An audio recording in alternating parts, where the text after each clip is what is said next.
Good morning, everyone. It's Allison with Shelterhouse, and I am here in our play therapy room this morning with Abby. Hi, I'm Abby, a counselor here at Shelterhouse that works with our young survivors.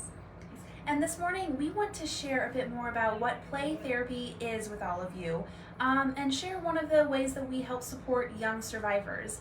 So, Abby, what is play therapy? So play therapy is a developmentally appropriate intervention to help build coping skills for young survivors, to help with self-regulation, and to build self-esteem. So, how is play helpful in trauma recovery? Yeah, so first, play is like our first language. As many adults use words, kids use play. And we know that a lot of trauma experiences for kids aren't stored as verbal memories. So allowing them the opportunity to express themselves through play is really powerful. Yeah, so what does it look like when a young survivor comes in here for a play therapy session? So first we introduce them to the playroom. Sometimes it can be a little overwhelming because we have a ton of toys in here and a ton of different activities that they can do. So introducing them to the playroom is so important. And then we use both a mixture of non-directive and directive approaches to help kickstart that process. So what does directive and non-directive mean? Yeah, so first non-directive would be not a lot of direction. So allowing the kid to come in and really choose their own activity to have that control. For example, if they were to come over to the playhouse, we might simply note, you're going to the playhouse.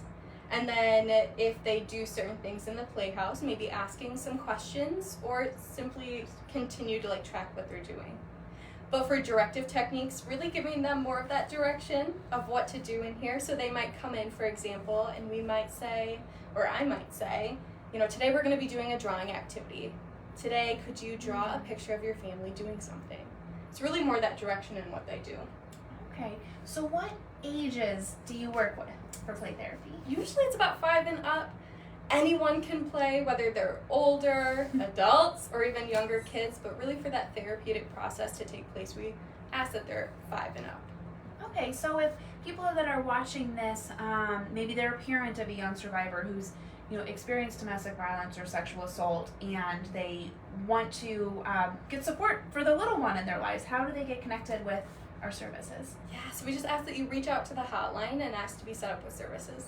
Oh, perfect. Yeah. Well, there you have it, folks. We'll have the hotline number there in the comments, and we have it all over our materials. But thank you, Abby, for sharing about play therapy this morning. Is there any last thing that you'd like to share with our community? Well, first I want to thank our community. Thank you for being there as just a support for all of us in the work that we do. But also, if you have a young loved one, a young survivor that you would like to have be in services, don't hesitate to reach out. We are here for you. Wonderful. Well, thank you so much, Abby, and thank you all for tuning in this morning. Tomorrow is Give Local Midland. It is one of the biggest days of local giving, and we're going to be asking you to help us help young survivors. It starts at midnight, and it goes to midnight. And really, one of the surprising stats, I think, is about 37% of the people that we serve are actually children. We serve a lot of young survivors here, so we're so grateful that, Abby, we have people like you on our team who can help survivors through play and all of the other counseling, therapy, and other services that we provide. So thank you so much, folks, for tuning in and for your support. When survivors become empowered, our whole community flourishes.